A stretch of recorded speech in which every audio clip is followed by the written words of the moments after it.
नमस्कार दोस्तों, मैं शांडिल अनुज। घटना चक्र सीरीज में आज हम लोग इंडियन एविडेंस एक्ट के अगले लेक्चर में देखेंगे। मैं 116 तक का क्वेश्चन मैं करा चुका हूं। आज 117 जो है वो देखा जाएगा।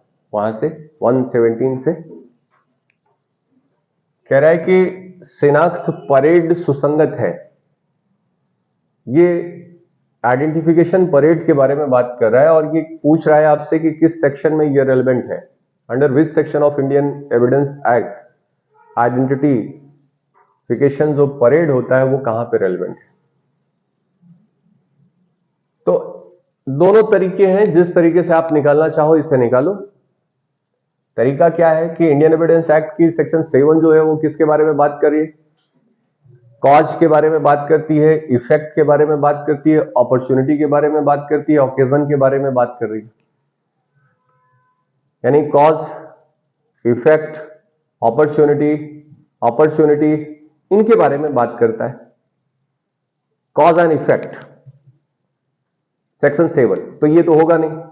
दूसरा जो है वो 8 के बारे में बात कर रहा है, जिसमें मोटिव है, प्रिपरेशन है, कंडक्ट, प्रीवियस और सब्सिक्वेंट कंडक्ट। प्रीवियस कंडक्ट का मतलब घटना घटित होने के पहले का जो आचरण है, और फिर घटना घटित होने के बाद का जो आचरण है वो सब्सिक्वेंट कंडक्ट है। और सेक्शन 9 जो है वो स्पष्ट कर रहा है आपका 9 में 9 बातें बताई गई हैं। 9 थिंग्स 9 में बताई गई।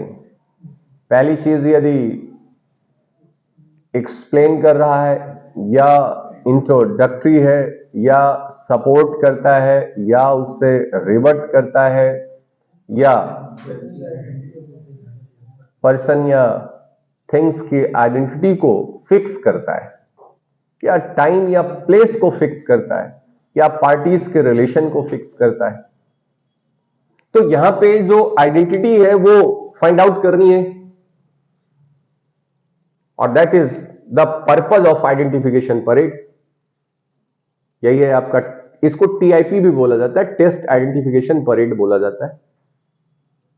तो ये बात जो है वो सेक्शन 9 में, और ये सेक्शन 11 जो है वो प्ली ऑफ एलिबाई के बारे में बात कर रहा है। तो ऑप्शन आपका कौन सा हो जाएगा यहां पे?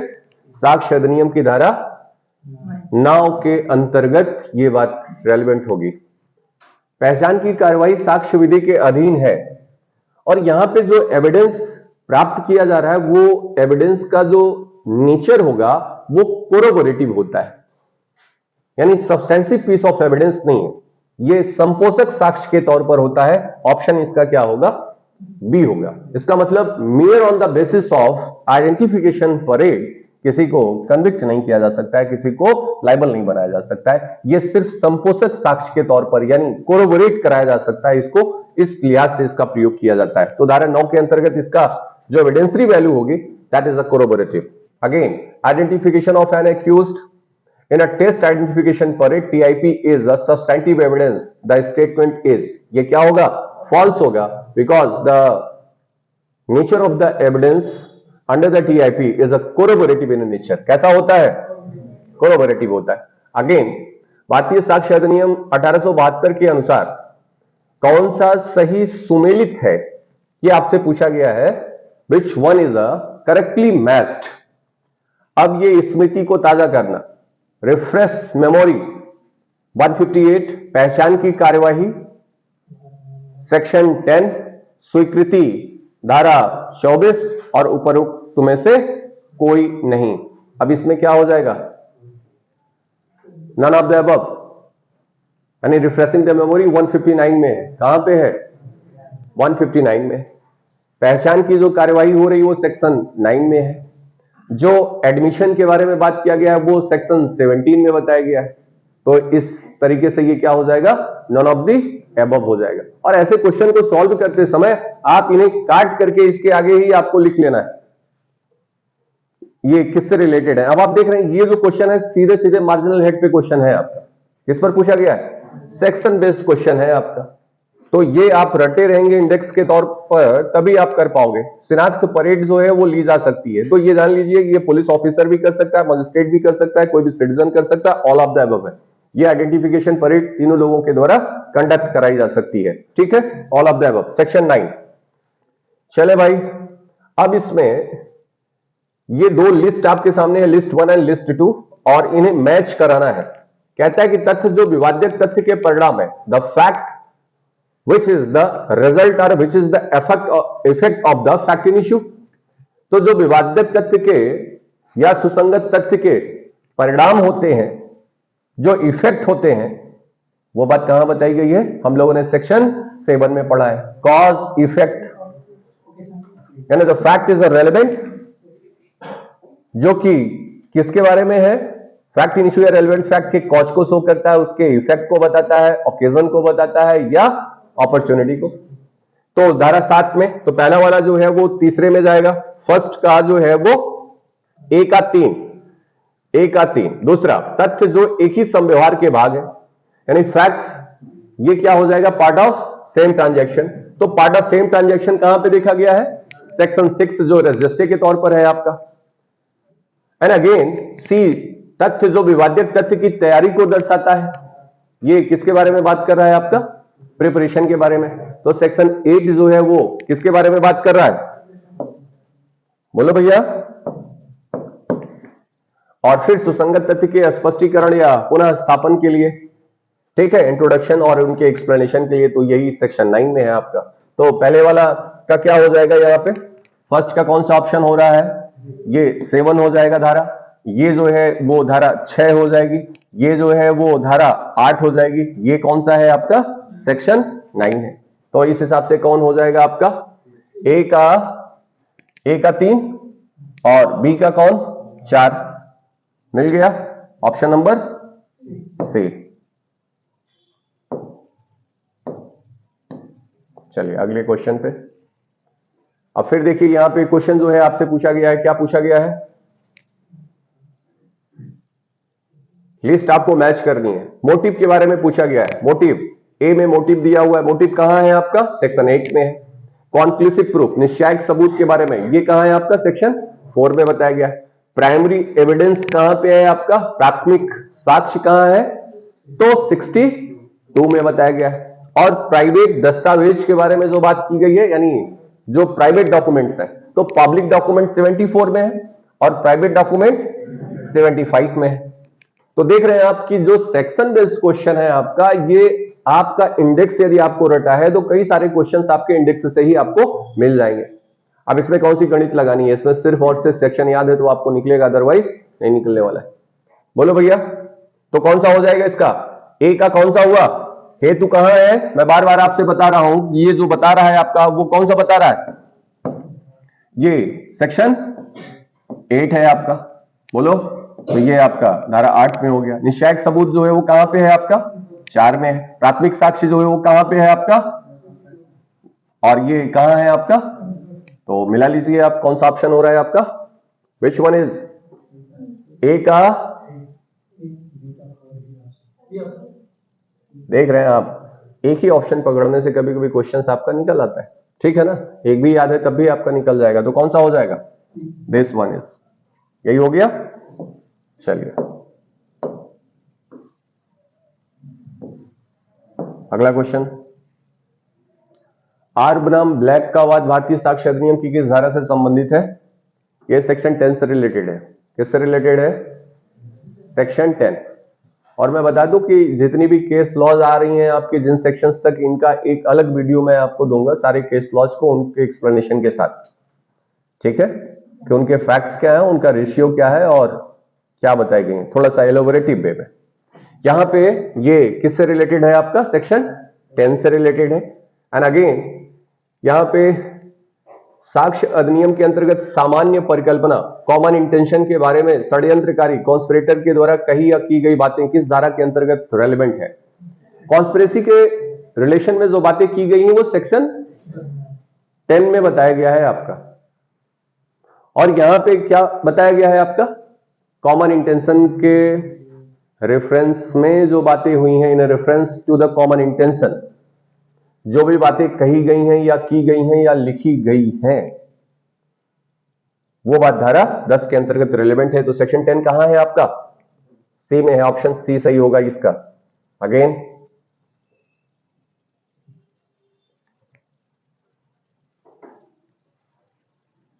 ये कट रहा है, चलिए भाई। भारतीय साक्ष्य अधिनियम की कौन सी धारा एजेंसी अभिकरण के सिद्धांत पर आधारित है? ये म्यूचुअल एजेंसी जो है वो किसके आधार पर होती है, यानी लायबिलिटी आपकी फिक्स करती है। एजेंसी कहां पे है? कॉन्स्पिरेसी में। एजेंसी के प्रिंसिपल पर काम कर रही है। किस पर काम करती है? कॉन्स्पिरेसी को कहां डिफाइन किया गया इंडियन पेनल कोड में? 120A में डिफाइन किया गया है। जब दो या दो से अधिक व्यक्ति किसी ऐसे कार्य के लिए सहमत होते हैं जो इलीगल है या जो लीगल है या इलीगल मींस से करने के लिए क्या हो रहे हैं? सहमत हो रहे हैं।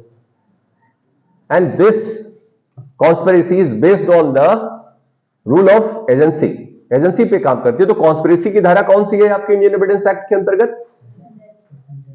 सेक्शन 10। यानी यहां पे एजेंसी जो होती है जिस तरीके से सारे लोगों को क्या करती है? लायबल बनाती है। ठीक है, उसी तरीके से यहां पे जितने भी कॉन्स्पिरेटर हैं वो क्या हो जाते हैं? लायबल हो जाएंगे, जो उस करार में पार्टिसिपेट किए हुए, भाग लिए हुए।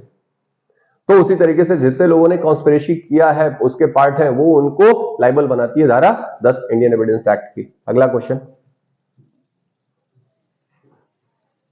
बढ़ नहीं रहा है, चलिए। भारतीय साक्ष्य अधिनियम निम्न धाराओं में से किसमें अन्यत्र उपस्थिति प्ली ऑफ एलिबाई के बारे में प्रोविजन किया गया? प्ली ऑफ एलिबाई, अन्यत्र उपस्थिति का सिद्धांत जो है वो सेक्शन 11 में बताया गया है। और ये रेजिड्यूरी नेचर की सेक्शन है आपकी। ये जो है अवशिष्ट प्रकृति की धारा है और वहां पे सीधे सीधे लिखा हुआ है कि जो तथ्य सुसंगत नहीं है, अन्यथा सुसंगत नहीं है, वो सुसंगत होंगे। The fact not otherwise relevant is relevant under the section 11 when the facts are inconsistent। जब एक दूसरे से क्या हो? इनकंसिस्टेंट हो। तो सेक्शन 11 जो है ये rule of plea of alibi के कॉन्सेप्ट को क्या करती है? कंटेन करती है। और यही आपसे क्वेश्चन पूछा हुआ है कि प्ली ऑफ एलिबाई जो है वो कहां पे है। और वैसे भी आप जरा देखिए, साथ में है नहीं, साथ में क्या है? कॉज इफेक्ट है। और यहां पे क्या है? रेजिस्टे है। यहां पे क्या है? यहां पे आपका प्रिजम्पशन के बारे में बात किया है, धारा 11। आ द्वारा बा की हत्या के लिए विचारण में कौन सा तथ्य सुसंगत नहीं है? Which one is not relevant when A is tried for the murder of B? बोलो बेटा, इस क्वेश्चन को देखा जाए। यहां पे क्या बताया गया है आपका? आ द्वारा बा की हत्या के लिए एक विचारण में कौन सा तथ्य सुसंगत नहीं है, रेलेवेंट नहीं है? कौन सा? बाकी हत्या के तुरंत बाद आप फरार हो गया था। बोलो यार, ये रेलेवेंट है या नहीं है? हो गया है। हत्या से पूर्व आ और बा को एक साथ देखा गया था। बोलो भैया, आ ने बा से 50,000 रुपए उधार लिए थे, डेट लिए थे, ये मोटिव शो करता है। आ उस दिन बंबई में था जबकि बा की हत्या चेन्नई में हुई थी। यह रेलेवेंट है, धारा 11 के अंतर्गत रेलेवेंट नहीं है भाई, प्ली ऑफ एलिबाई के तौर पर। बोलो, तो मोस्ट एप्रोप्रिएट आंसर जो यहां पे कमीशन जो मान लिया है, ये कहां माना है कि ये आपका हत्या के पूर्व आ और बा साथ देखा गया था। ये लास्ट सीन थ्योरी है, ये सर्कमस्टेंशियल एविडेंस के बारे में बात करती है। पार्ट ऑफ सेम ट्रांजैक्शन का भाग होने की वजह से ये भी रेलेवेंट हो जाती है। ठीक है, लेकिन क्वेश्चन हम लोग कौन सा कर रहे हैं? प्ली ऑफ एलिबाई का। तो जनरली ये क्वेश्चन आपका क्या हो जाना चाहिए? ये भी रेलेवेंट होगा धारा 11 के अंतर्गत। ये जो रेलेवेंट है आपका कहां पे? मोटिव के तौर पर। ये जो एलिमेंट है आपका कहां पे है? यानी as a Indian Evidence Act के अंतर्गत। और ये कौन सा है आपका? हत्या के तुरंत बाद फरार हो, ये सब्सिक्वेंट कंडक्ट को बता रहा है और धारा 8 के अंतर्गत रेलेवेंट है। ठीक है, तो इसके अकॉर्डिंग ये क्या हो जाएगा? Last seen theory. बोलो भाई, कभी कभी क्वेश्चन भी गलत ही पूछे जाते हैं तो उसमें बहुत परेशान होने की जरूरत नहीं है, और क्वेश्चन को ऑब्जेक्टिव के हिसाब से करना होता है। बात समझ रहे हैं आप? यानी ये सारे प्रोविजंस जो है वो मेंशन्ड है इंडियन एविडेंस एक्ट में।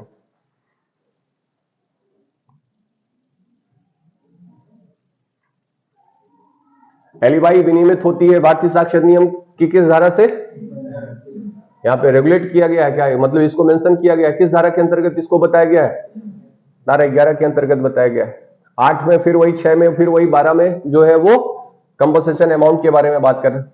प्रश्न यह है कि क्या ए ने किसी व्यक्ति की अमुक दिन कोलकाता में हत्या की, यह तथ्य कि वह उस दिन लाहौर में था, यह बात रेलिवेंट होगा या नहीं होगा? यह बात रेलिवेंट होगा। और ये क्यों रेलिवेंट होगा? क्योंकि यह इनकंसिस्टेंट फैक्ट है, और इनकंसिस्टेंट फैक्ट का मतलब मैंने आपको बताया था कि जहां पे दोनों फैक्ट्स एक दूसरे के साथ रह नहीं सकते, यानी एक व्यक्ति या तो कहां होगा, या तो वो आपका, या तो वो कहां होगा यहां पे, और या तो कहां होगा वो, ये फैक्ट 1 है और ये फैक्ट 2 है, और ये फैक्ट आपस में साथ नहीं रह सकते हैं, यानी या तो वो लाहौर में होगा या तो कलकत्ता में होगा। तो ये बातें रेलेवेंट हो जाती हैं। और धारा 11 जो है इसी बात को रेलेवेंट बताता है कि जहां पे दो फैक्ट इनकंसिस्टेंट हो, एक ऐसे है और एक दूसरा है, यानी एक दूसरे के साथ एग्जिस्ट नहीं कर सकते हैं, दोनों एक साथ नहीं रह सकते हैं, वो इनकंसिस्टेंट फैक्ट है। और इनकंसिस्टेंट फैक्ट जो होंगे वो धारा 11 के अंतर्गत रेलेवेंट हो जाएंगे। क्लियर हुआ? तो आप हत्या कर रहे हो इलाहाबाद में, बोलो भैया, और ये दिखाया जा रहा है कि वह व्यक्ति इलाहाबाद में नहीं है, वो कहां है, बॉम्बे में है उस दिन। तो ये कैसे पॉसिबल हो सकता है? ये इनकंसिस्टेंट है, या तो वो बॉम्बे में होगा या तो इलाहाबाद में होगा, इसलिए वो बात क्या हो जा रही है, रेलेवेंट हो जा रही है। आगे तो अब जरा देखिए, यहां पे आपका अगला क्वेश्चन है, ठीक है। भारतीय साक्ष्य अधिनियम के प्रावधान के अनुसार निम्न में से कौन सा कथन सही नहीं है? Which one is not correct as per the Indian Evidence Act? कौन सा? वह तथ्य जो किसी विवाद्यक तथ्य से असंगत है, सुसंगत नहीं होंगे। वो तथ्य जो किसी विवाद्यक तथ्य से असंगत है वो सुसंगत नहीं होंगे। और इसमें क्या पूछा है? Which one is not correct, कौन सा सही नहीं है? इस बात को ध्यान में रखना है आपको, कौन सा इसमें सही नहीं है, ये मैं आपसे बार बार कह रहा हूं कि यहां पे इस बात को क्या कर लेना है, अंडरलाइन कर लेना है। सीधे सीधे the fact which is inconsistent with the fact in issue, वो रेलेवेंट होता है कि नहीं होता है? आंसर इज यस, वो रेलेवेंट होता है। धारा 11 के अंतर्गत क्या होता है? रेलेवेंट होता है, यही तो है। जबकि ये क्या कह रहा है, सुसंगत, तो ये तो गलत हो गया। दूसरा देखा जाए, वो फैक्ट जो अन्यथा सुसंगत नहीं है, सुसंगत है यदि वो स्वमेव या अन्य तथ्यों के संसर्ग में किसी विवाद्यक तथ्य या सुसंगत तथ्य का अस्तित्व या अनस्तित्व अनसभ्य बनाते हैं। ये बात तो सही है, तो फैक्ट इन इशू के बारे में बात कर रहा है सेक्शन 3 के अंतर्गत।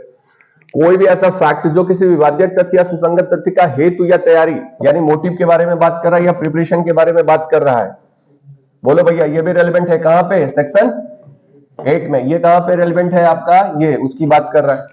स्वीकृतियां स्वीकृत विषयों का निश्चयक सबूत नहीं है, किंतु भारतीय साक्ष्य नियम में अंतर्विष्ट बंधों के अधीन विबंध के रूप में प्रवर्तित हो सकेंगी। और ये बात आपकी कहां बताई गई है?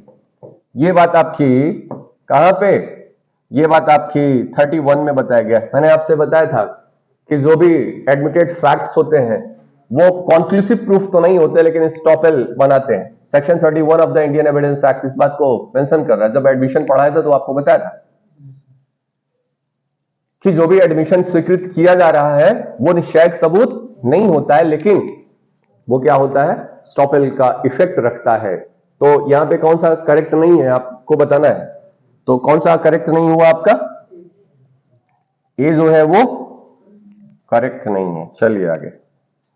कोई तथ्य अन्यथा सुसंगत नहीं होने के बावजूद कुछ परिस्थितियों में सुसंगत होता है, उन परिस्थितियों को साक्ष्य अधिनियम की किस धारा में उपबंधित किया गया है? The fact which is not relevant in a certain circumstances become relevant. ये बात कहां बताई गई है? धारा 11 में बताई गई है। कहां पे? इनकंसिस्टेंसी के बारे में बात कर रहा है बेटा। आगे चले। अब ये क्या है आपका? कौन सा षड्यंत्र साबित करने के लिए साक्ष्य की सुसंगतता हेतु सही नहीं है? Which one is not correct for the establishment of the conspiracy?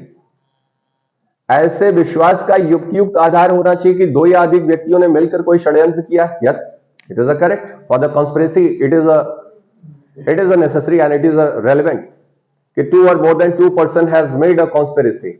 दो या दो से अधिक व्यक्तियों ने क्या किया है? कॉन्स्पिरेसी किया हुआ है।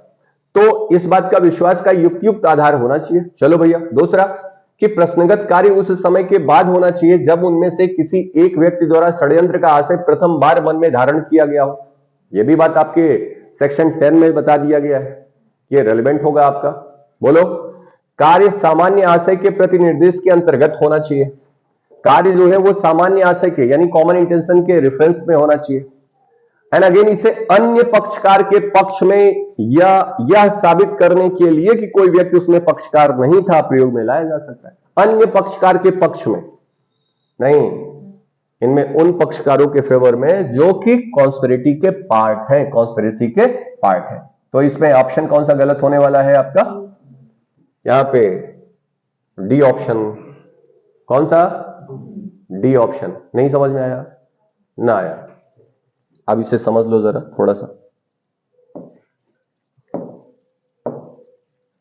सेक्शन 10 खोलो बेटा जरा। सेक्शन 10 जो है वो इंडियन एविडेंस एक्ट की वो क्या कह रहा है कि जब ये 2 या 2 से अधिक व्यक्ति हो गए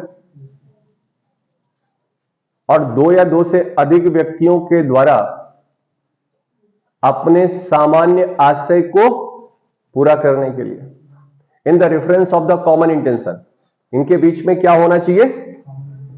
कॉमन इंटेंशन होना चाहिए। और ये common intention Indian Penal Code में पढ़ा गया है। कॉमन इंटेंशन वहां पे मैंने आपसे बताया था कि in the furtherance of common intention, यहां पे in reference to common intention word use किया गया है। और ये जो कॉमन इंटेंशन है दोनों में से जिस पक्षकार के मन में पहली बार आया है, आइदर पार्टी, दोनों में से जिस पक्षकार के मन में पहली बार ऐसा कॉमन इंटेंशन को एंटरटेन किया गया है, क्या किया गया है? एंटरटेन किया गया है। यानी दोनों में से किसी के मन में यह बात आ सकती होगी। और इस कॉमन इंटेंशन के रेफरेंस में जो बातें कही गई हैं, जो बातें की गई हैं और जो बातें लिखी गई हैं, थिंग्स सेड, डन और written in reference to common intention. तो जो बातें इनमें या इनमें जिनके मन में पहली बार आया था, जो भी बातें क्या कही गई?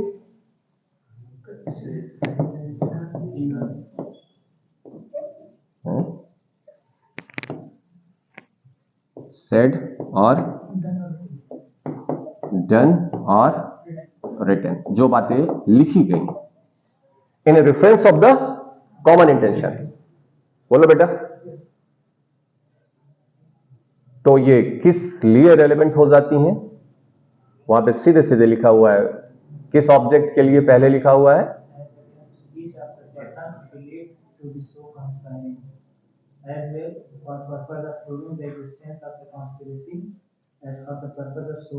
यानी इसका जो पर्पज है कि कौन से ऐसे लोग हैं जो उस कॉन्स्पिरेसी को बना रहे हैं और for the existence of the such conspiracy, कि ऐसी कॉन्स्पिरेसी जो है वो एग्जिस्ट कर रही है। उस पर्पज के लिए इनके द्वारा, इन दोनों में से किसी के द्वारा जिनके मन में पहली बार ऐसा कॉमन इंटेंशन आया था, उनके द्वारा कही गई है या की गई है या लिखी गई बात है, वो क्या हो जाएगा? रेलेवेंट हो जाएगा। धारा 10 आपकी यही कह रही है। बोलो बेटा। तो पर्पज यहां पे क्या है कि पर्पज की कोई पार्टी जो है वो उस कॉन्स्पिरेसी का पार्ट है या वो कॉन्स्पिरेसी जो है वो एग्जिस्ट कर रही है। दो पर्पज यहां पे बताया गया है। बोलो। तो इस बात को शो किया जा सकेगा और वो फैक्ट्स क्या हो जाएंगे? सारी बातें वो रेलेवेंट हो जाएंगी। सिंपल सी बात है। ए और बी जो है वो ये कहता है, सुनो जरा, ए और बी इनके मन में एक कॉमन इंटेंशन है कि सी की क्या करना है? डेथ कॉज करना है। बोलो भैया, सी की क्या करना है? डेथ कॉज करना है।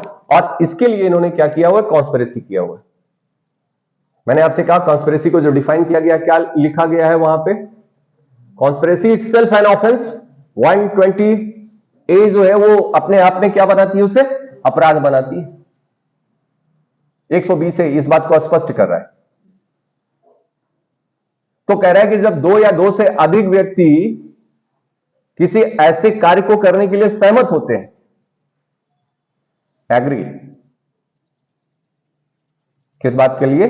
कि ऐसा कार्य जो है वो इलीगल है, या एक्ट तो लीगल है लेकिन जो तरीका है वो क्या है, इलीगल है, ऐसा करने के लिए सहमत हो रहे।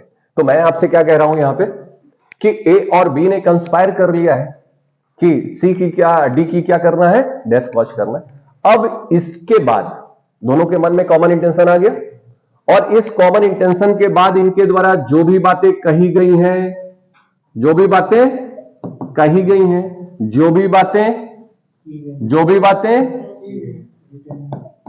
और जो भी बातें इन राइटिंग है, बोलो भैया, मेरी बात आप समझ पाए। अब ऐसी स्थिति में ए जो है एक लेटर लिख करके देता है, बी को एक लेटर लिख करके देता है कि ऐसा है कि इस दिन प्लान कर रहे हैं, यहां से ये सामान आने वाला है। सी इस बात को ये बी जो है इस बात को रिस्पॉन्ड करता है थ्रू द लेटर, तो ये जो लेटर है वो क्या हो जाएगा, रेलेवेंट हो जाएगा, जो भी लिखी गई बातें। फोनिक कन्वर्सेशन जो आपने किया हुआ है इस कॉमन इंटेंशन के बाद, ये क्या हो जाएगा, रेलेवेंट हो जाएगा। ए बी को लेटर लिखा हुआ है कि वहां से पैसा रिसीव कर लिए इसके लिए, गन खरीदने के लिए, यानी उस कॉमन इंटेंशन को पूरा करने के लिए जो भी बातें कही गई हैं, की गई हैं या लिखी गई हैं, वो सारी बातें क्या हो जाती हैं, रेलेवेंट हो जाती हैं। नहीं समझ पाए आप? सिंपल सी बात है, ए और बी इनका आपस में रिलेशन है, और इसका जो हस्बैंड है वो डी है, इसको मारने का प्लान कर लिया है इन दोनों लोगों ने मिलकर के। ये कॉन्स्पिरेसी आ गई, डेथ कॉज करने के लिए कॉन्स्पिरेसी बना लिए हैं, ऐसी स्थिति में मारना है। तो अब जो भी फोनिक कन्वर्सेशन इनके बीच में हो रही इस कॉमन इंटेंशन के बाद, वो सेक्शन 10 के अंतर्गत क्या होगा, रेलेवेंट होगा। जो लेटर या व्हाट्सएप चैट इनके बीच में इंटरचेंज हो रहा है वो क्या होगा, रेलेवेंट होगा। क्लियर हुआ? तो फॉर द एग्जिस्टेंस, और एग्जिस्टेंस कब तक होगा, जब तक वो कॉन्स्पिरेसी डिस्क्लोज नहीं हो गई है। मेरी बात आप समझ पा रहे हैं? जब तक वो कॉन्स्पिरेसी, जब वो डिस्क्लोज हो गई या वो घटना घटित हो गई, तो फिर वो कॉन्स्पिरेसी कहां रह गई, वो तो फिर एग्जीक्यूट हो गई ना भाई। ये इतनी बात समझ में आई कि नहीं समझ में आई? तो यहां पे जो सेक्शन आपका बता रहा है वो सेक्शन इस बात को क्लियर कर रहा है सीधे सीधे, यह विश्वास युक्त आधार होना चाहिए कि दो या दो व्यक्तियों ने मिलकर के क्या किया हुआ है, कॉन्स्पिरेसी किया हुआ है। ये आपके सेक्शन में बता रहा है। प्रश्नगत कार्य उस समय के बाद होना चाहिए जब उनमें से किसी एक व्यक्ति के द्वारा, यानी दोनों में से किसी एक के द्वारा फर्स्ट टाइम ऐसे कॉमन इंटेंशन को इंटरटेन कर लिया गया है। क्लियर हुआ? और फिर कार्य सामान्य आशय के प्रतिनिर्देश के अंतर्गत होना चाहिए, ठीक है, और in the reference of common intention होना चाहिए ऐसा जो कार्य किया जा रहा है, तब ये तीनों बातें क्या हो जाएंगी, रेलेवेंट हो जाएंगी। क्लियर है? आगे चले। सबूत का परिणाम क्या होता है? सबूत किसका परिणाम होता है? एविडेंस का, ठीक है, यानी proof is the result of evidence. ठीक है बेटा, ये जान लीजिए आप। चलिए, क्या का ने किसी अमुक दिन कोलकाता में अपराध किया, और इस प्रश्न के उत्तर में निम्नलिखित में से कौन सा तथ्य सुसंगत होगा? यह कि का उस दिन मुंबई में था, या कि का कोलकाता जाने का अभ्यासी है, का यह अपराध करने का अभ्यासी है, उपरोक्त में से कोई नहीं। तो यहां पे क्या रेलेवेंट हो जाएगा? सिंपल सी बात है, आपसे क्वेश्चन क्या पूछा हुआ है कि किसी सर्टेन डे वो कोलकाता में अपराध किया है, तो कौन सा फैक्ट रेलेवेंट हो सकता है? That A was on that day in Mumbai. ये सेक्शन 11 के अंतर्गत रेलेवेंट होगा कि नहीं होगा? तो ये रेलेवेंट हो जाएगा। अब वो कोलकाता जाने का अभ्यासी है, ये क्या मतलब है? हैबिचुअल, इसका क्या मतलब है? इररेलेवेंट बात। चलिए, अन्यत्र उपस्थिति होने का अभिवाक। बोलो भैया, भारतीय दंड संहिता में विशेष अपवाद है, भारतीय दंड संहिता में सामान्य, साक्ष्य अधिनियम में एक मान्यता प्राप्त सिद्धांत है ये। Is it clear? चलिए, सेक्शन 11 अभियुक्त को साधारणता या अभिवाक लेने के लिए सक्षम बनाती है। किसके बारे में? Alibi, plea of alibi. चलिए, दूधनाथ पांडे, ये प्ली ऑफ एलिबाई पर है। Dudhnath Pandey versus state of UP किस पर है? प्ली ऑफ एलिबाई पर है। कहा ने किसी अमुक दिन कलकत्ता में अपराध किया, तथ्य उस दिन लाहौर में था, रेलेवेंट है सेक्शन 11 के अंतर्गत, नहीं देखेंगे, ठीक है। का प्रतिज्ञात करता है कि अमुक दिन खा को लाहौर में देखा। का से पूछा जाता है कि क्या वह स्वयं उस दिन कलकत्ते में नहीं था? वह इसका प्रत्याख्यान करता है या दर्शित करने के लिए का उस दिन कलकत्ते में था, साक्ष्य प्रस्थापित किया जा सकता है। अब ये बताइए, ये ग्राह्य होगा कि नहीं ग्राह्य होगा? बोलो भैया। ये बात जो है साक्ष्य में ग्राह्य होगी कि नहीं होगी?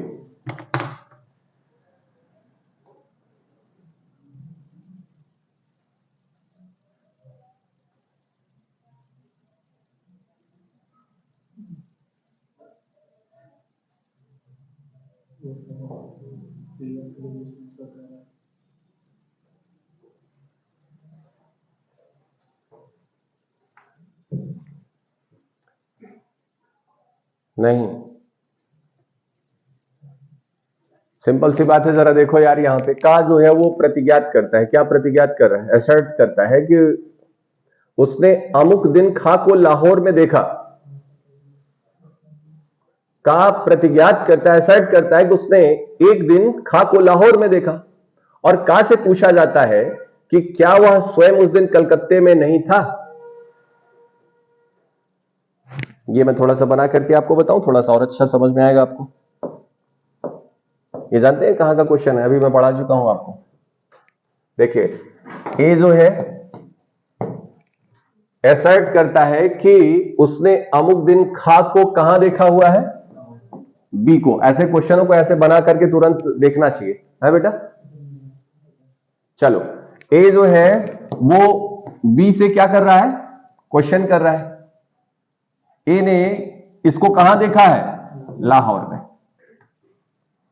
और काश से पूछा जाता है कि क्या वह स्वयं उस दिन कलकत्ते में नहीं था। किनसे पूछा जा रहा है? इन्होंने क्या कहा है कि उसने बी को कहां देखा है? लाहौर में देखा है। और इनसे पूछा गया कि क्या आप उस दिन स्वयं जो है वो कहां नहीं थे? कलकत्ता में नहीं थे। और ये भाई साहब उसे डिनाई करते हैं। क्या करते हैं? इस बात को डिनाई कर रहे हैं, यह दर्शित करने के लिए कि का उस दिन कलकत्ते में था, साक्ष्य प्रस्थापित किया जाता है। यह समझ लो विटनेस है। बोलो। और इसके बारे में वो साक्ष्य देने गया है और वो ये कह रहा है कि इस दिन भाई साहब ये जो है कहां है? लाहौर में, इनको मैंने देखा है। तो अगेन इनसे पूछ रहा है एडवोकेट कि क्या जिस दिन तुम लाहौर में बता रहे हो उस दिन तुम स्वयं कलकत्ता में नहीं थे? और इन्होंने क्या कर दिया? उसे डिनाई कर दिया। बोलो। तो इस बात का साक्ष्य दिया जा सकता है कि नहीं दिया जा सकता है? मैंने आपको अभी भी विटनेस के बारे में पढ़ाया और सेक्शन 153 में मैंने आपको बताया कि उनकी वेरोसिटी, विटनेस की वेरोसिटी को क्या किया जा सकता है? हाँ, यदि उनसे कुछ पूछा गया है और उसे उसने कंट्राडिक्ट करा है तो उसका साक्ष्य नहीं दिया जा सकता है। 153 यही तो पढ़ा है। पहला एक्सेप्शन मैंने आपको यह बताया। पहला एक्सेप्शन क्या बताया? कि यदि प्रीवियस कन्विक्शन के बारे में बात है तो उसे दिया जा सकता है। और दूसरा कि उनकी इम्पार्शियलिटी पर यदि क्वेश्चन है तो क्या किया जा सकेगा? चेक किया जा सकेगा, साक्ष्य दिया जा सकेगा। अब 153 आप खोलिए, वहां पे ये देखिए ये बात है या नहीं है। अब जरा यहां पे देखिए, साक्ष्य में ग्राह्य नहीं है। नहीं, ऐसा नहीं हो सकता। साक्ष्य में ग्राह्य होगा क्योंकि अवकथित तथ्य खा प्रश्न दिन लाहौर में देखा गया था खंडन नहीं करता है। साक्ष्य में ग्राह्य है क्योंकि का को एक तथ्य के बारे में खंडन करता है जो कि उसकी विश्वसनीयता पर प्रभाव डालता है। मिल गया कि नहीं मिला? यह साक्ष्य ग्राह्य है इस नाते की नहीं कि का एक तथ्य के बारे में खंडन करता है जो उसकी विश्वसनीयता पर प्रभाव डालता है, वरन इस नाते कि वह इस अपकथित तथ्य का खंडन करता है कि खा प्रश्नगत दिल लाहौर में देखा गया था। बोलो बेटा, दिया है कि नहीं दिया हुआ है? दिया है, सीधे सीधे। नहीं समझ रहे हैं आप? ये क्या बता रहा है जरा देखिए, किस नाते ये रेलेवेंट हो रहा है। ये देखिए जरा क्या कह रहा है, ये ग्राह्य है। किस नाते ग्राह्य है ये? इस नाते नहीं कि वह का एक तथ्य के बारे में खंडन करता है, इनके द्वारा बताए गए तथ्य का खंडन करता है, इस बात के लिए नहीं जो उसकी विश्वसनीयता पर प्रभाव डालता है कि जो तुमने बोला है वो गलत बोला है, बल्कि इस नाते कि इस अवकथित तथ्य का खंडन करता है कि खा प्रश्नगत दिन लाहौर में देखा गया था। यानी ये बात जो बताया था कि मैंने लाहौर में देखा है, इस बात को अपने आप कंट्राडिक्ट कर दिया जाता है। यदि तुम्हारी प्रेजेंस सिक्योर हो गई कहां पे, कलकत्ता में, तो ये बात अपने आप क्या हो गई, समाप्त हो गई कि आपने उसे लाहौर में देखा है। बात समझ रहे हैं आप?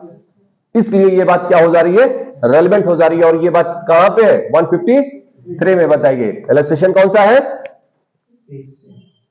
तो इलस्ट्रेशन सी में इस बात को क्लियर किया गया। अगेन चले आगे, ये समझ में आ गई बात।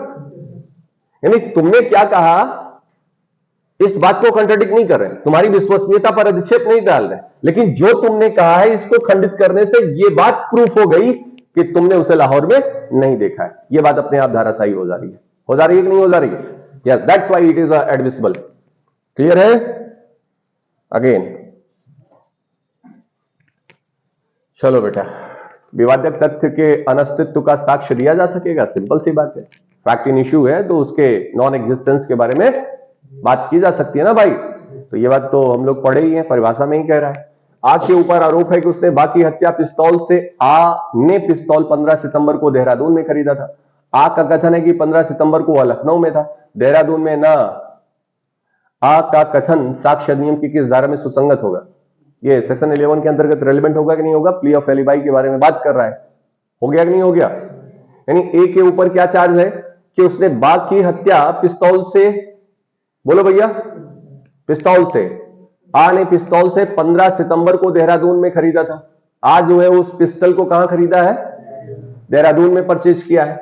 आ का कथन है कि 15 सितंबर को वह लखनऊ में था, बोलो देहरादून में नहीं था। तो आ का कथन साक्ष्य नियम की धारा में सुसंगत हो जाएगा। और आप कह रहे हो कि 15 तारीख को आप देहरादून में है, और मैं कह रहा हूं कि 15 तारीख को मैं कहां हूं, लखनऊ में हूं। तो ये धारा 11 के अंतर्गत प्ली ऑफ एलिबाई के लिए हो सकेगा कि नहीं हो जाएगा?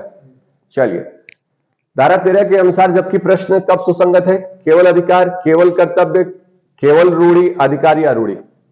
आर्टिकल सेक्शन 13 जो है वो राइट्स एंड कस्टम्स के बारे में बात कर रहा है। किसके बारे में? राइट्स एंड कस्टम्स के बारे में, रूढ़ी और अधिकार के बारे में। किसी अधिकार या प्रथा के अस्तित्व को भारतीय साक्ष्य अधिनियम की धारा, किसमें, धारा 13 के अंतर्गत, कहीं कुछ दिक्कत नहीं है। ये सूरजमणि की केस है, सूरजमणि वर्सेस दुर्गा शरण। यानी भारतीय साक्ष्य अधिनियम की धारा 13 में अधिकार, बोलो भैया, रूढ़ी को स्पष्ट करने हेतु कोई संव्यवहार या विशिष्ट उदाहरण सुसंगत होते हैं, किंतु ये किसी अपराध के अस्तित्व के बारे में सुसंगत नहीं होते हैं। यह उदाहरण किया गया था सूरजमणि वर्सेस दुर्गा शरण के बाद में। भारतीय साक्ष्य अधिनियम की धारा 14 के अंतर्गत प्रयुक्त मन की दशा प्रकट करती है। किसको प्रकट करती है? अब ये बहुत ही रेलेवेंट केस है, आपकी खूब पूछी जाती है आपसे, बोलिए। तो ये क्या कह रहा है आपका, जो मन की दशा है आपकी, मन की दशा क्या होती है बेटा? मैंने आपसे बताया था, state of mind, state of body and bodily feelings. ये सेक्शन 14 जो है वो मेंशन करती है। मन की दशा, शरीर की दशा और बॉडली फीलिंग्स, शारीरिक अनुभूति जो है आपकी, ये सारे।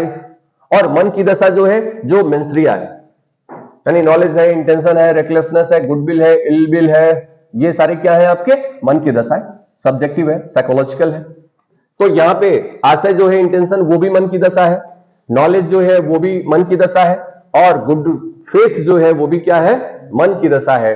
तो ऑल ऑफ द अबव हो जाएगा सारा का सारा धारा 14 के अंतर्गत। अगेन कह रहा है कि कौन सा साक्ष्य अधिनियम 1872 की धारा 14 के अंतर्गत मानसिक दशा दर्शाने के रूप में वर्णित नहीं है। Which one is not represent are show the state of mind. कौन सा ऐसा वर्ड है?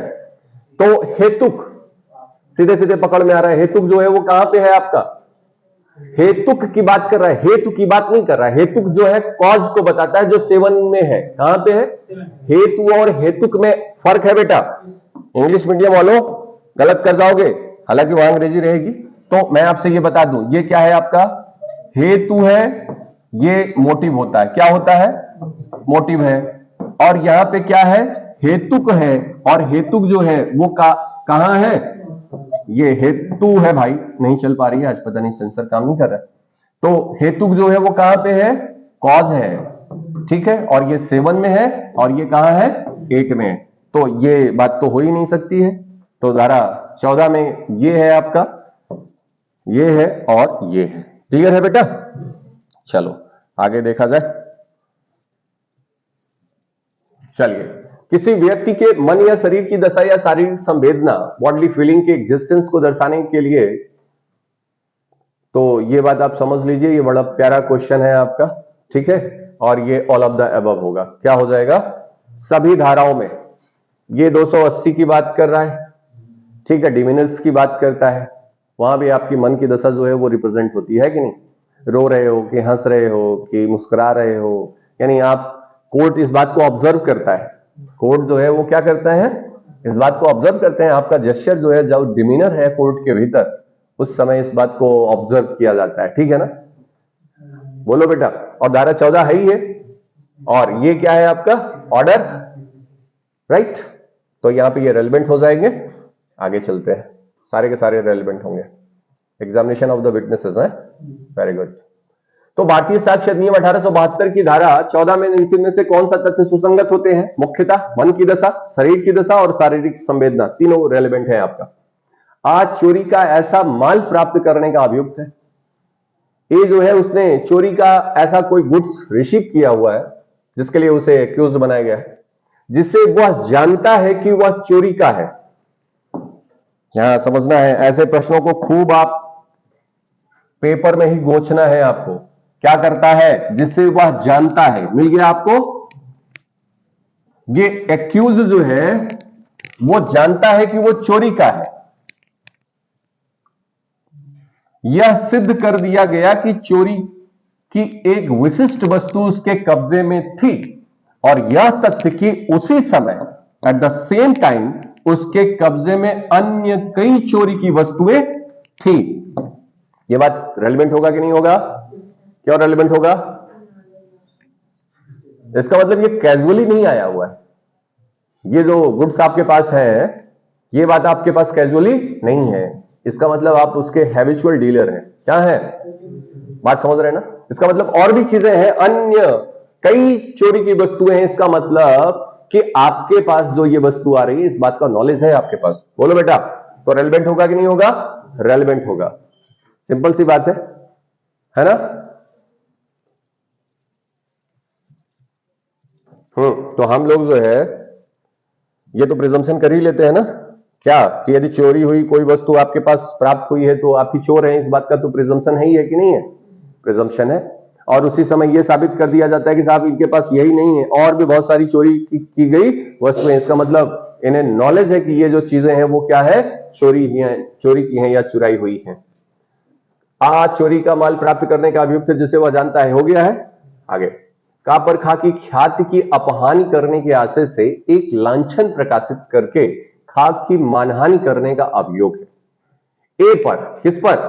खाक की ख्याति, उसके रैपो को इंप्यूट करने के इंटेंशन से लांछन प्रकाशित करके खाक की मानहानि करने का अभियोग है।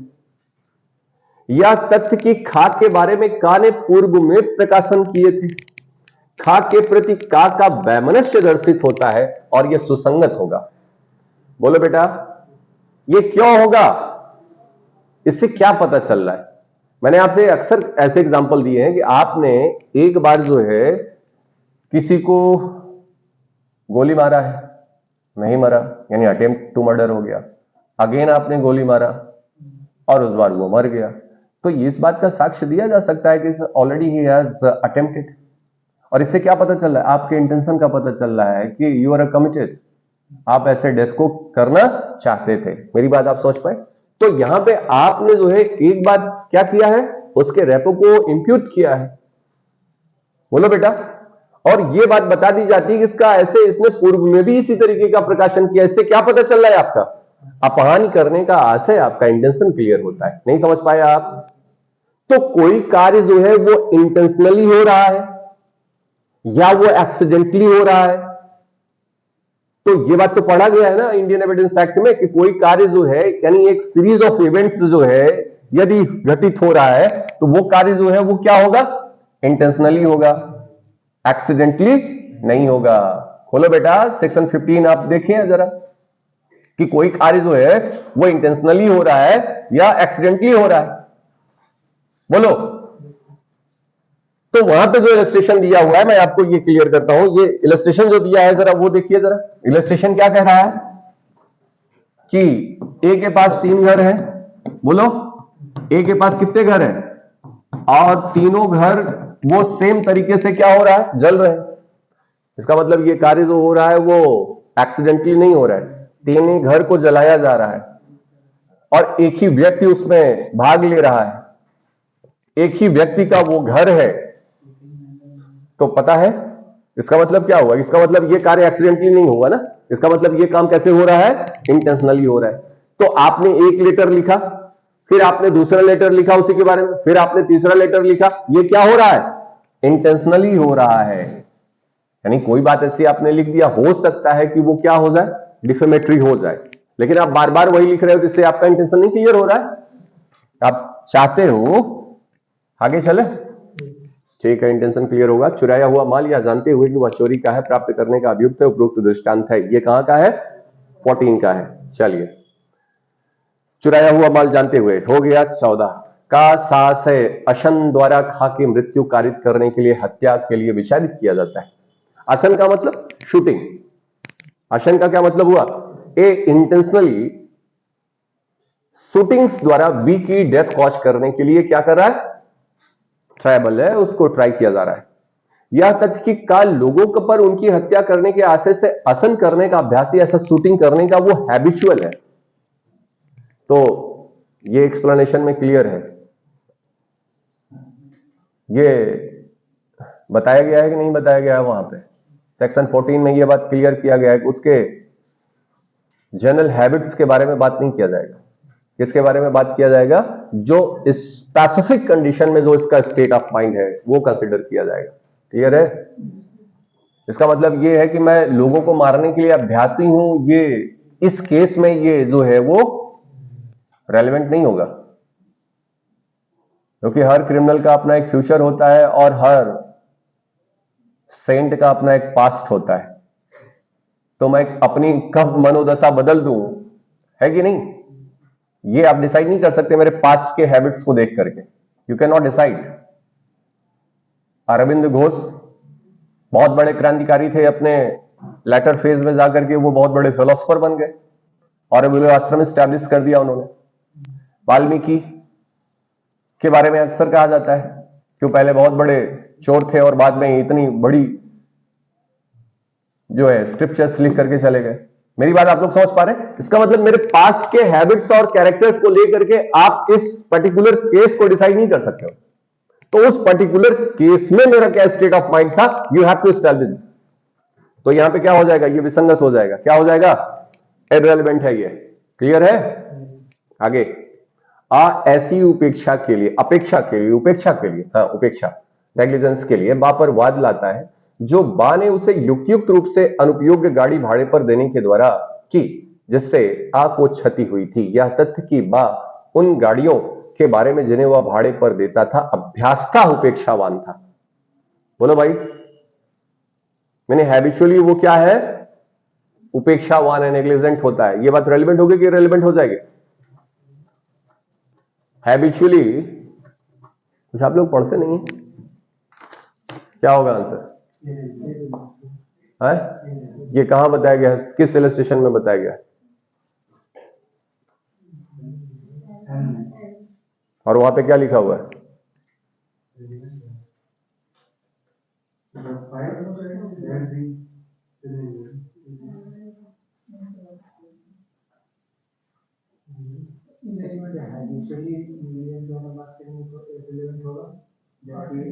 ये बात कह रहे हैं कि despite that these attention has gone on other occasion to the defect of that particular character. ठीक है, और इससे क्यों पता चल रहा है, उसके नॉलेज को रेलेवेंट बना रहा है वहां पे। और हैबिचुअली जो है वो नेग्लिजेंट है, तो ये क्या होगा आपका, इररिलेवेंट होगा। और वहां पे यदि आपने उसके अटेंशन को ड्रॉ कराया है तो इसका मतलब उसके नॉलेज में ये बात है। जैसे मेरे पास एक कुत्ता है, इलस्ट्रेशन दिया गया है, मेरे पास एक कुत्ता है, ए को भी काटा है, बी को काटा है और सी को काटा है।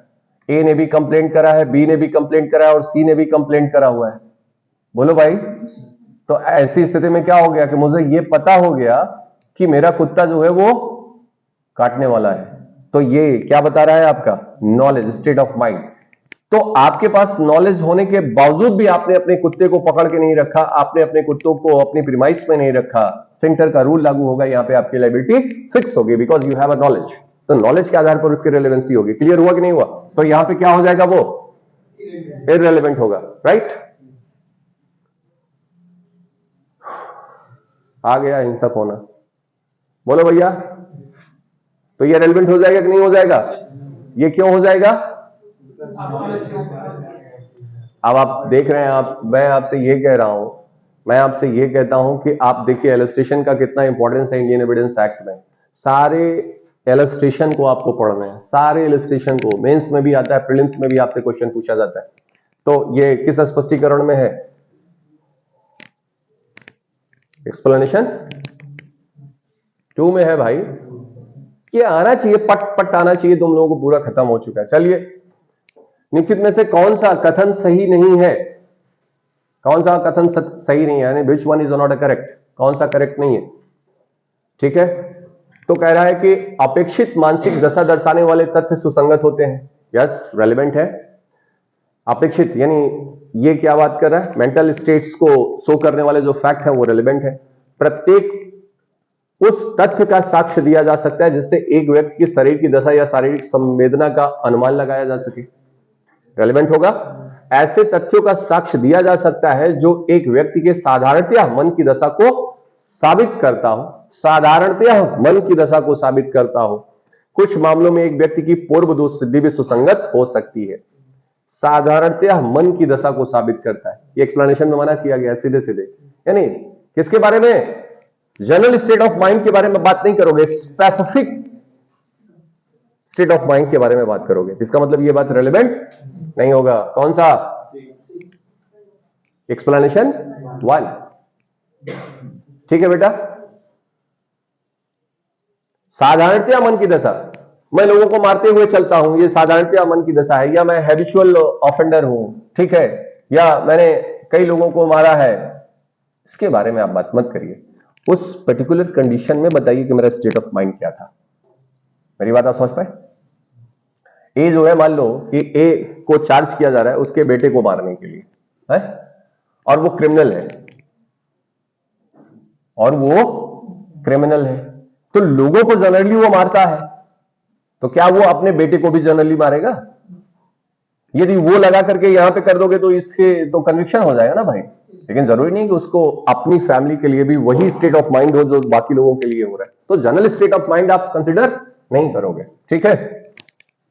160 तुरंत बताइए, इसमें कोई दिक्कत नहीं है, और मैं ये सब पढ़ा चुका हूं आपको। धारा 7 जो है वो किसके बारे में बात कर रहा है? हेतु के बारे में बात कर रहा है, कॉज के बारे में बात कर रहा है। हिंदी थोड़ी सी दिक्कत कर रही होगी, मैं आपको बताता हूं। ये हेतु यानी मोटिव के बारे में बात कर रहा है, और फैक्ट जो सुसंगत तथ्य से असंगत है, इनकंसिस्टेंट है, और ये किसके बारे में? कॉज के बारे में बात कर रहा है। तो 7 जो है वो कॉज हो गया, 8 जो है वो मोटिव हो गया, 11 जो है इनकंसिस्टेंसी हो गया, और 144 तो ये यहां पे 14 होना चाहिए। क्या होना चाहिए? 144 है, तो ये 14 है आपका। तो 14 मन की दशा और शरीर की दशा के बारे में बात कर रहा है, ठीक है। तो ये क्वेश्चन आप देख रहे हैं कि जनरली जो क्वेश्चन आपसे पूछा जा रहा है कहीं बियॉन्ड नहीं भाग रहा है आपका, ठीक है। तो सारा आपका, तो ये इसका ऑप्शन क्या हो जाएगा? ए का कौन सा हुआ बेटा? ए का 3 कौन सा है? ए का 3 2 है, अब आपको 2 पे ही सोचना है। बी का जो है वो कौन सा है? 1 है, तो 3 1 बी ऑप्शन हो गया। अब आगे जाने की जरूरत ही नहीं। जब आपके पास समय कम है तो वहां ज्ञान बघारने की जरूरत नहीं है कि चारों ऑप्शन देख लेंगे तभी चलेंगे ना। 2 ऑप्शन से क्लियर हो गया आंसर, बात खत्म, ठीक है भाई। उससे अलावा कुछ हो ही नहीं सकता है। क्या ए विशिष्ट पत्र ए को मिला यह तथ्य कि पत्र सम्यक अनुक्रम में डाक में डाला गया था और वह पुनः प्रेषण केंद्र द्वारा लौटाया नहीं गया है? यह बात तो क्लियर है कि नहीं है? सुसंगत है कि विसंगत है? सुसंगत है यार। ये in the course of employment में ये बात मैंने आपको बताया था। सेक्शन कौन सा है? 16, ठीक है ना। मैंने आपसे बताया था कि जब कोई लेटर आप डालते हो, पोस्ट करते हो, और यदि वो एड्रेसी के पास तक नहीं पहुंचता है तो वो रिटर्न हो जाता है। क्या हो जाता है? रिटर्न हो जाता है। तो कह रहा है कि प्रश्न यह कि क्या एक विशिष्ट पत्र ए को मिला यह तथ्य कि पत्र जो है सम्यक अनुक्रम में डाक में डाला गया था, in the course of employment में उसे क्या कर दिया गया था, पोस्ट किया गया था, और वह पुनः प्रेषण केंद्र द्वारा लौटाया नहीं गया। तो लौट करके नहीं आया, इसका मतलब वो आपके पास तक डिलीवर हो चुका है, ठीक है ना। और ये बात क्या है, रेलेवेंट है। ओके, आगे चले। कौन सी धारा स्वीकृति को परिभाषित करती है? 17, कुछ सोचना ही नहीं है इसमें। 17 है। स्वीकृति एक कथन है, क्या है बेटा, सारे के सारे हैं। Admission is a statement. Admission क्या है, स्टेटमेंट है। और स्टेटमेंट कैसा हो सकता है, ओरल भी हो सकता है, डॉक्यूमेंट्री हो सकता है, इंक्लूडिंग द इलेक्ट्रॉनिक रिकॉर्ड। हो गया, तो तीन के तीनों इसमें क्या है, आपके शामिल है। आगे चलिए। 2000 द्वारा संशोधन किया गया है, बोलो भाई। तो निम्नलिखित में से किस धारा में भारतीय साक्ष्य यानी प्रौद्योगिकी आईटी एक्ट, तो कहां पे किया गया है? ठीक है, चलिए 17 में। अच्छा, 10, ठीक है, ओके।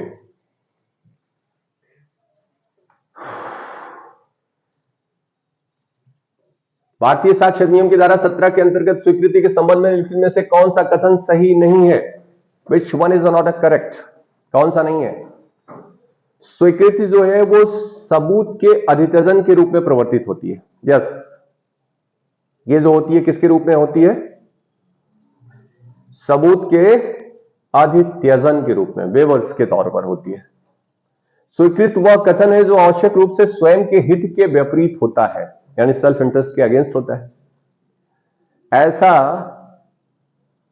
कंचन जिससे किसी विवाद्यक या सुसंगत तथ्य के बारे में अनुमान लगता हो, स्वीकृति हो सकती है। ऐसा कथन होना चाहिए, है ना। ऐसा स्टेटमेंट जिससे किसी विवाद्यक तथ्य या सुसंगत तथ्य के बारे में अनुमान इंगित होता है, वो क्या है आपका? एडमिशन है। सामान्यतः यह तथ्यहीन है कि स्वीकृति किस व्यक्ति के समक्ष की गई है, बोलो भैया। तो इसमें कौन सा कथन सही नहीं है? Which one is not correct? Option number D, ठीक है ना। और उसमें बता दिया गया है कि ऐसा जो एडमिशन है किन परिस्थितियों में और किन व्यक्तियों से किया जाएगा, किन व्यक्तियों के द्वारा किया जाएगा, बोलो। तो ये जो है सबूत के अभित्यजन के रूप में प्रवर्तित होती है, यानी कोई चीज आपने एडमिट कर लिया है तो उस बात को प्रूफ करने की जरूरत नहीं होती। ये क्या होती है आपकी? कथन जो आवश्यक रूप से स्वयं के विपरीत होता है, ये सेल्फ हार्मिंग स्टेटमेंट्स होते ही। और फिर जो है ऐसे कथन जो किसी विवादित तथ्य या सुसंगत तथ्य के बारे में अनुमान इंगित करता है, बोलो। तो ये क्या हो जाएगा आपका? Admission, self harming statement. ये मैं आपसे बता चुका हूं, क्लियर हुआ। और यहां पे क्या है, यह तथ्यहीन है कि स्वीकृति किस व्यक्ति के समक्ष की गई है। नहीं भाई, here in after mentioned, here in circumstances mentioned, जो 18 से 20 तक की परिस्थितियां हैं उन्हीं परिस्थितियों में बताया गया है, बोलो। स्वीकृतियां लिखित में होनी चाहिए, मौखिक होनी चाहिए, लिखित या मौखिक दोनों हो सकती हैं, लिखित या मौखिक दोनों होनी चाहिए, ठीक है। लिखित या मौखिक दोनों में हो सकती हैं, है ना भाई। इलेक्ट्रॉनिक रिकॉर्ड्स भी हैं, इसमें हो सकते हैं। आगे देख लीजिए 69 में, उन्हें करने पर बंधनकारी हैं जहां तक कि वो संबंधित है। स्वीकृतियां उन्हें करने वाले पर बंधनकारी हैं, बाइंडिंग होती हैं। तथ्य से, कानून के प्रश्न से, कानून और तथ्य दोनों के प्रश्न से, ना तो ए और ना बी। तो स्वीकृतियां करने वाले पर बंधनकारी होती हैं कहां पर, बोलो भाई, है क्वेश्चन ऑफ फैक्ट्स पर। स्वीकृतियां उन्हें करने वाले पर बंधनकारी है जहां तक कि वो संबंधित हैं, क्वेश्चन ऑफ फैक्ट्स पर। अब मैंने आपसे बताया था कि स्वीकृति जो होती है वो कैसा होता है, कॉन्क्लूसिव प्रूफ नहीं होता है, लेकिन ये क्या हो जाता है, स्टॉपेल। और स्टॉपेल का मतलब क्या हो गया, बाइंडिंग हो गया कि आप अपनी बात को चेंज नहीं करोगे, ठीक है। एक क्वेश्चन और देखेंगे फिर उसके बाद। स्वीकृतियां कौन कर सकता है? कार्यवाही से संबंधित गवाह, कार्यवाही से संबंधित पक्षकार, एक अन्य पक्षकार, न्यायालय। कौन कर सकता है? कार्यवाही से संबंधित पक्षकार, ठीक है ना। एडमिशन कौन करेगा? ठीक। वीडियो अच्छी लगी हो तो शेयर करिएगा, सब्सक्राइब करिएगा इसके अगले लेक्चर के तौर पर। मैं लेकर के आऊंगा 170 ऑनवर्ड्स। और इस पे किसी क्वेश्चन पर यदि आपको और एक्सप्लेनेशन की जरूरत होगी तो जरूर कमेंट में करके बताइएगा। Thank you.